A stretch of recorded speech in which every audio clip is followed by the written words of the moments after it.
Hello everyone, আজকে সন্ধ্যায় একটু ভিন্ন স্বাদের রেসিপি নিয়ে চলে এসেছি। দুধ, চিজ আর মাখন দিয়ে তৈরি এই ক্রিমি হোয়াইট সস পাস্তা মুখে দিলেই জাস্ট গলে যাবে। তাহলে কিভাবে বানাচ্ছি ঝটপট দেখে নাও। প্রথমেই কড়াইতে দিয়ে দেবো বাটার, তাতে একে একে সতে করে নেব পেঁয়াজ ও ক্যাপসিকাম। এবার তাতে অ্যাড করব পরিমাণ মতো নুন ও গোলমরিচ গুঁড়ো, সাথে অ্যাড করে নেব চিলি ফ্লেক্স ও অরিগ্যানো। এবার সব শেষে দিয়ে দেবো সিদ্ধ করে নেওয়া পাস্তা। এবার একটু হালকা করে ভেজে নেব, মিনিট 2-3 একটু ভেজে নিয়েছি।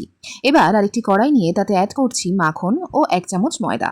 খুব ভালো করে ময়দা আর বাটার মিশিয়ে নিয়ে তাতে দিয়ে দিচ্ছি দুধ। দুধটা অ্যাড করে কিন্তু খুব ভালো করে সবটা মিশিয়ে নিতে হবে। দেখো ভালো করে মিশিয়ে নিয়েছি।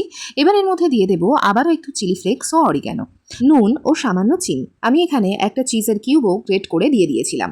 ব্যাস, খুব ভালো করে সবটা মিশিয়ে নিয়ে দিয়ে দেবো আগে থেকে ভেজে রাখা পাস্তাটা।